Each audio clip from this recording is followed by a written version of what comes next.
Bien dans mon immeuble, avec Loiselet et Desgremont présente.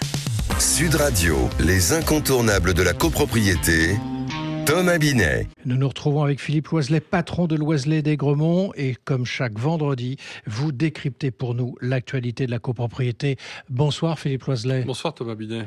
Ce soir, un sujet qui va peut-être surprendre d'ailleurs, le bien-être dans les immeubles. Quand on parle d'immeubles ou de copropriété dans les médias, on entend souvent parler de conflits, de charges qui augmentent, de tensions, mais pas vraiment de bien-être, Philippe. C'est vrai, je vais peut-être ajouter hélas. Oui. On évoque souvent ce qui ne fonctionne pas, les copropriétaires mécontents, les problèmes de voisinage, les difficultés financières, mais ce n'est pas forcément la réalité que nous constatons au quotidien. C'est ce décalage qui vous a conduit à lancer une enquête, Exactement. Chez Loiselet Desgremont, nous avons un taux de renouvellement des mandats de 95% et nous réalisons chaque année une enquête de satisfaction dans le cadre de notre certification ISO 9001. Or, 80% de nos clients se disent satisfaits.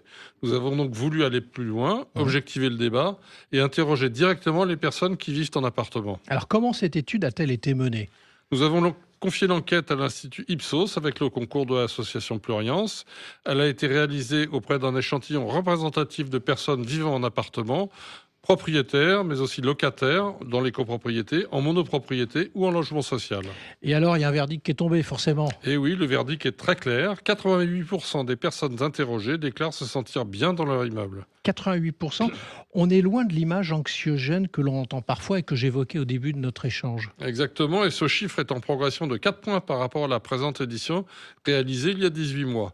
Autre point intéressant, les copropriétaires expriment un ressenti plus positif que les locataires et les résultats sont meilleurs en copropriété que dans d'autres types d'immeubles. On peut y voir une reconnaissance du travail des syndics, en fait.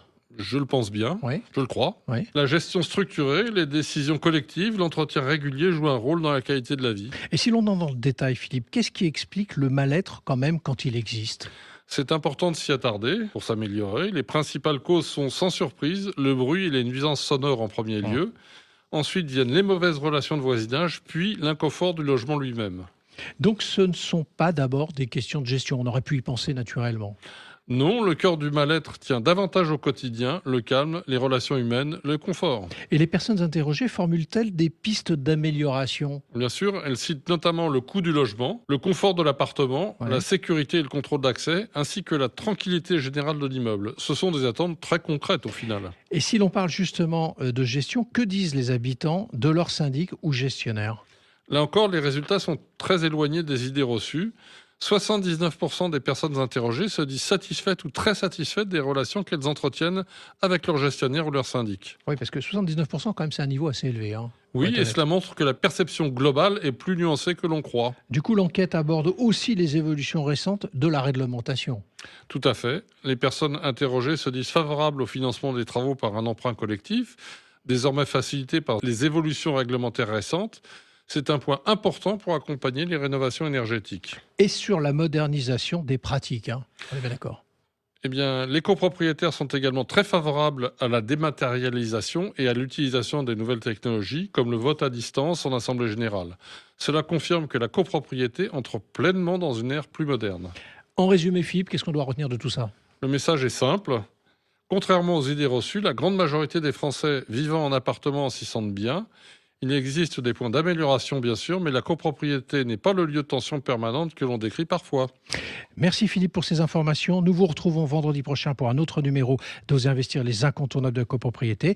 Et pour ce qui me concerne, rendez-vous dimanche matin dès 9h25 sur Sud Radio dans la matinale week-end.